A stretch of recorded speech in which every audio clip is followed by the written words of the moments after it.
During the days of the cavemen, what do you think they did to entertain themselves? Go hunting? Have sex? See who would die first from diarrhea? No, none of those things. See, what they actually did was they had this little thing called a Nintendo Entertainment System to pass the time. This is a fact. If you ask someone who's dominating the console space in 2021, I'm willing to bet the majority of people would probably say Sony with the unrivaled success of the PS5 this year, but in the olden days, only one company would come to mind when the word video game entered the conversation.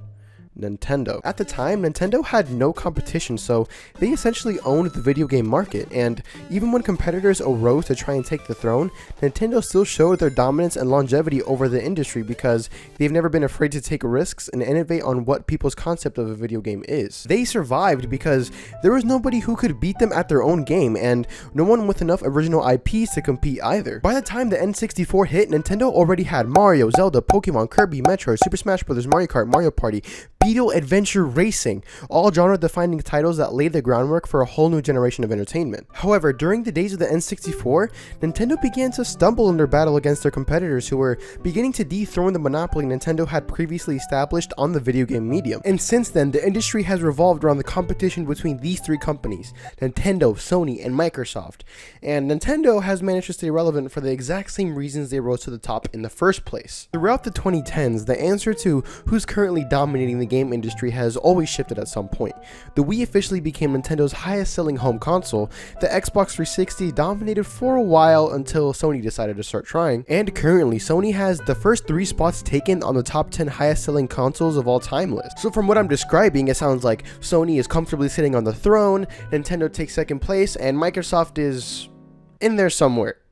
Well, not exactly. Over the past few years, the relationship between these three companies has never been that simple. Nintendo for a very long time was the top dog in the video game industry until they decided that Wii Music is what they needed to make non-gamers actually try video games for once.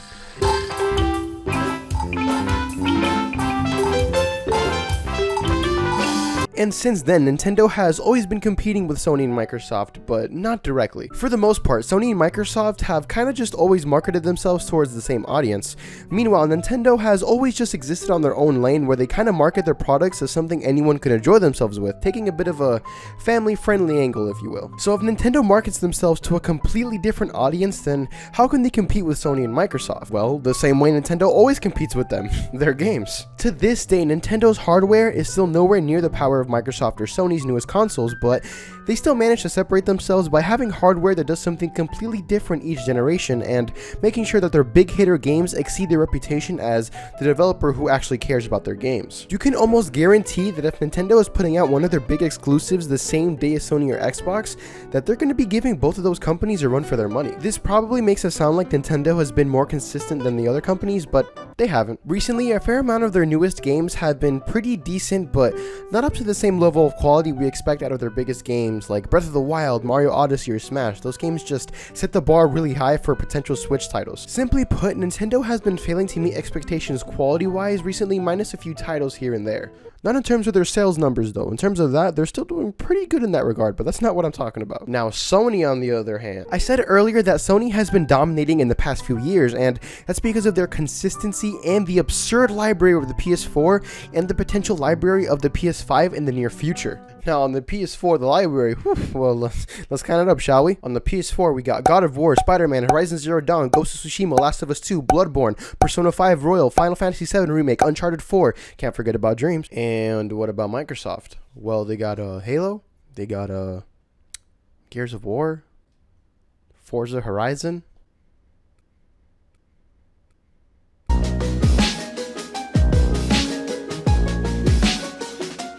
Wait, actually they had the Kinect.